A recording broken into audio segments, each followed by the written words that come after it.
Hello student, today we will start a new chapter, that is electricity.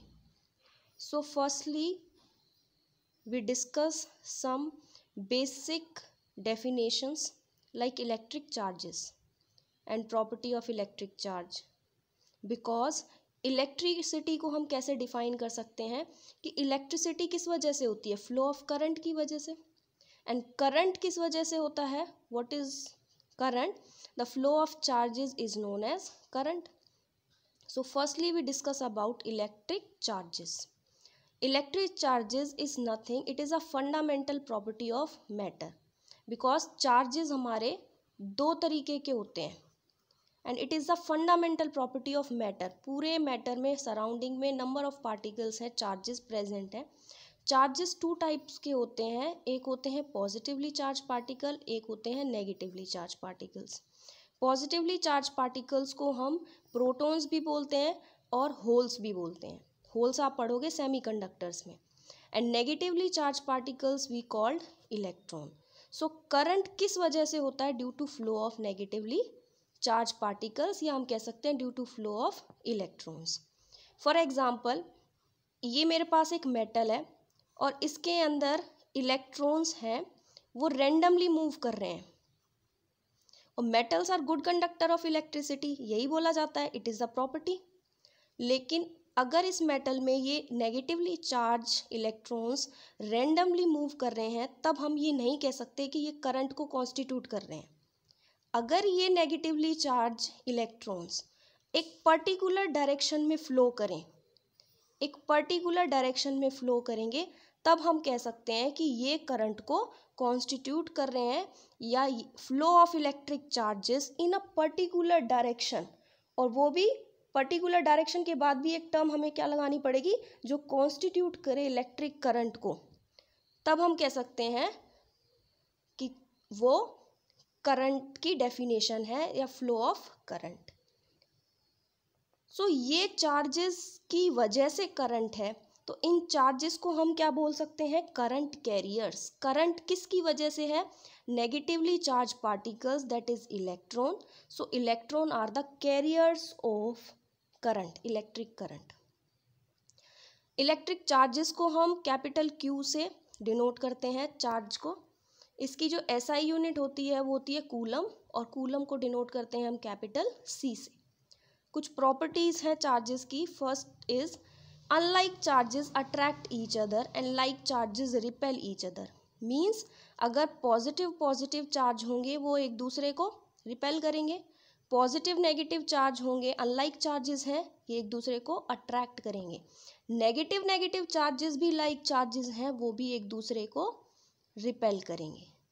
Second property is the force F between two charges. अगर हमारे पास दो charges हैं, मान लो ये positive charge Q1 और ये दूसरा चार्ज है पॉजिटिव चार्ज Q2. ये दोनों एक सेपरेट डिस्टेंस पे रखे हैं, और इन दोनों के बीच का जो डिस्टेंस है हम मान लेते हैं R. तो इन दोनों के बीच में इस चार्ज के ऊपर इस चार्ज की वजह से फोर्स लगेगा, इस चार्ज के ऊपर इस चार्ज की वजह से फोर्स लगेगा. मतलब इस चार्ज की वजह से उस पे और उसकी वजह से इस पे फोर्स ऑफ रिपल्शन होगा. तो जो फोर्स होगा that is inversely proportional to the product of the two charges. उन दोनों चार्जेस के प्रोडक्ट के प्रोपोर्शनल होगा. मतलब जितना ज़्यादा चार्ज उतना ही ज़्यादा फोर्स. अगर दो चार्जेस यहाँ पे हैं, जितना ज़्यादा चार्ज होगा उनके बीच में उतना ही फोर्स होगा. और फोर्स इन्वर्सली प्रोपोर्शनल करता है इनके डिस्टेंस पे. मतलब चार्जेस जितने पास रखे होंगे उतना ही ज़्यादा फोर्स ऑफ रिपल्शन होगा, या अपोजिट चार्ज होते तो फोर्स ऑफ अट्रैक्शन होगा, और जितने दूरी पे रखे होंगे उतना ही कम उनके बीच में फोर्स होगा. फॉर एग्जांपल आप मैग्नेट ले लो, मैग्नेट को जितनी दूर पे रखोगे मैग्नेटिक फोर्स उनके बीच में उतना ही कम होगा, और जितनी पास मैग्नेट को रख दोगे, अगर नॉर्थ पोल रखे हैं और डिस्टेंस कम है एक दूसरे, तो फोर्स ऑफ रिपल्शन ज़्यादा होगा, और अगर नॉर्थ साउथ है फोर्स ऑफ अट्रैक्शन ज़्यादा होगा. तो डिस्टेंस ज़्यादा फोर्स कम, डिस्टेंस कम फोर्स ज़्यादा. सो हम इन दोनों टर्म को अगर कंबाइंड फॉर्म में लिख दें तो force is directly proportional to Q1 Q2 and inversely proportional to distance के स्क्वायर के बराबर। और इस प्रोपोर्शनैलिटी कांस्टेंट को हटाने के लिए हम क्या लिख देंगे, K is a constant of proportionality. Here K is the constant of proportionality. This is the second property. And third property is electric charges is conserved. Means charge को हम ना तो क्रिएट कर सकते हैं और ना ही हम उसको डिस्ट्रॉय कर सकते हैं, it is conserved. For example हमारे पास एक आइसोलेटेड सिस्टम है, ये इसके अंदर चार्ज है Q1 is equals to 4 coulomb, Q2 is equals to 3 coulomb. जब हमने इस आइसोलेटेड सिस्टम को हिलाया या फिर कहीं और जाके रख दिया, तब इसके अंदर मान लो अब हमें निकालना है, ये इनिशियल चार्ज थे आइसोलेटेड सिस्टम में, हमने जब उसको डिस्टर्ब किया थोड़ा सा, फिर उसी आइसोलेटेड सिस्टम में अगर हम चार्ज देखें, Q1 की वैल्यू हो गई 3 कूलम एंड Q2 की वैल्यू हमें नहीं पता, वो निकालनी है। तो law of conservation of electric charge क्या कहता है कि जो चार्ज पहले था उस सिस्टम में, आइसोलेटेड सिस्टम में, उतना ही बाद में होगा, क्योंकि चार्ज को ना हम क्रिएट कर सकते और ना ही डिस्ट्रॉय। तो इट मीन्स इनिशियल जो चार्ज था Q1 प्लस Q2, और जो फाइनल हमने आइसोलेटेड सिस्टम को थोड़ा डिस्टर्ब करने के बाद अगर हम देखें तो Q1 dash plus Q2 dash. Q1 Q2 की क्या वैल्यू थी यहाँ, 4 और 3 कूलम, 4 प्लस 3 कूलम, और Q1 की वैल्यू बाद में कितनी आई, 3 कूलम। हमें ये नहीं पता Q2 की वैल्यू कितनी है, तो हम यहाँ Q2 ही लिख दें। 4 प्लस 3 कितना हो गया, 7 कूलम, और ये कितना होगा 3 कूलम प्लस Q2। तो यहाँ से Q2 की वैल्यू कितनी हो गई, 7 माइनस 3 दैट इज 4 कूलम। तो चार्ज कितना आ गया, Q2 आफ्टर थोड़ा सा डिस्टर्ब करने के बाद उस आइसोलेटेड सिस्टम का 4 कूलम। मतलब पहले भी टोटल चार्ज 7 कूलम था और बाद में भी उसमें चार्ज 7 कूलम ही है। तो charge neither be created nor be destroyed, it is remains conserved. Fourth property is electric charge is additive, मतलब दैट इज टोटल एल्जेब्राइक सम। जैसे हमारे पास एक सिस्टम है, इसके अंदर नंबर ऑफ चार्जेस है Q1 Q2 Q3 Q4। तो अगर हमें टोटल चार्ज निकालना है Q, इस प्रॉपर्टी के अकॉर्डिंग कि इलेक्ट्रिक चार्ज क्या होता है, additive in nature, that is Q1 plus Q2 plus Q3 plus Q4। जितना भी चार्ज है उस सिस्टम में उसका एल्जेब्राइक सम कर देंगे तो हमारे पास क्या आ जाएगा, total charge. Fifth property is electric charge is quantized. Quantized का यहाँ से मतलब है एक फिक्स्ड प्रोपोर्शन में। फॉर एग्जाम्पल जैसे कि हमारे पास बोहर एटॉमिक थ्योरी आपने 9th क्लास में पढ़ी होगी।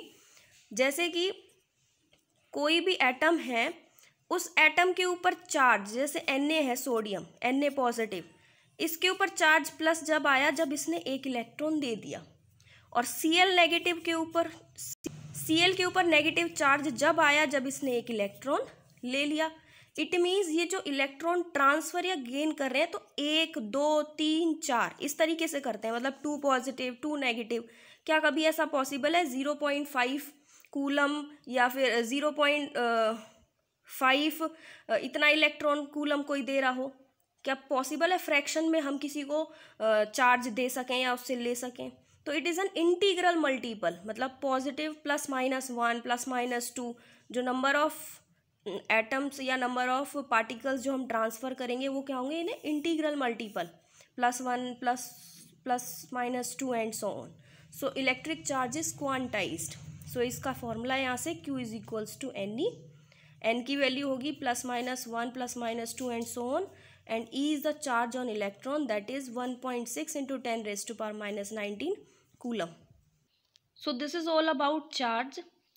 There are two definitions, that is conductor and insulators. Conductors वो substances होते हैं जिनमें से चार्ज easily पास करें। फॉर एग्जाम्पल मेटल इलेक्ट्रिसिटी को कंडक्ट कर लेते हैं, क्यों? क्योंकि उसमें से चार्ज पास हो जाते हैं। So we can say that metals are good conductor of electricity. And insulators वो सब्सटेंसेज होते हैं जिनमें से चार्ज पास ना हो सके, उन सब्सटेंसेज को हम बोलते हैं insulator. For example glass and all gases are also insulators. और इंसुलेटर का एक और नाम है दैट इज डाइलेक्ट्रिक। तो अगर कहीं डाइलेक्ट्रिक बोला जाए तो कंफ्यूज नहीं होना, विच मीन्स इंसुलेटर। सो यहाँ पे चार्जेस के बाद पढ़ने के बाद the rate of flow of this, जैसे कि हमने कहा कि flow of charges in a particular direction जो कॉन्स्टिट्यूट करेगा करंट को, दैट इज इलेक्ट्रिक करंट। तो चार्जेस फ्लो कर रहे हैं, मतलब इलेक्ट्रॉन फ्लो कर रहा है एक पर्टिकुलर डायरेक्शन में। तो यहाँ से जो इलेक्ट्रॉन, यहाँ से जो चार्ज फ्लो होके यहाँ तक गया, कुछ ना कुछ थोड़ा सा टाइम तो लेगा वो। तो flow of charge per unit time, या हम कह सकते हैं rate of flow of electric charge is known as current. Current को हम डिनोट करते हैं कैपिटल आई से, चार्ज को डिनोट करते हैं क्यू से, एंड टाइम को डिनोट करते हैं टी से। तो यहाँ से करंट का फॉर्मूला आ गया I is equals to Q upon T, और we can say that Q is equals to I multiply T. SI unit जो होती है करंट की, दैट इज एम्पियर, और उसको हम डिनोट करते हैं कैपिटल ए से। So according to formula current is equals to charge upon में टाइम, और करंट की एसआई यूनिट होती है एम्पियर, और चार्ज की एसआई यूनिट होती है कूलम, एंड टाइम की सेकेंड। अगर 1 कूलम चार्ज 1 सेकेंड में फ्लो करे, तब हम क्या कह सकते हैं कि उसने कितना करंट कॉन्स्टिट्यूट किया है, 1 ampere. So 1 ampere is equals to 1 coulomb per second. तो यहाँ से एक और डेफिनेशन पूछ ली जाती है कि डिफाइन 1 एम्पियर। तो हम कैसे डिफाइन करेंगे, current flowing through a conductor is said to be 1 ampere if 1 coulomb charge flow through it in 1 second. Numerically अगर आपको करंट की वैल्यू 1 मिली एम्पियर में दी जाए, तो आप उसको पहले एम्पियर में कन्वर्ट करोगे, दैट इज 10⁻³ से मल्टीप्लाई करके, and 1 micro, this is the symbol of micro. Micro ampere में अगर यूनिट मिले तो आप उसको एम्पियर में कन्वर्ट करोगे 10⁻⁶ से मल्टीप्लाई करके। अब 1 कूलम, यहाँ से चार्ज कितना आ गया आपके पास, charge is equals to current into में टाइम। तो अगर चार्ज 1 कूलम चार्ज की SI unit 1 coulomb, coulomb only, current की एम्पियर और टाइम की 1 सेकेंड।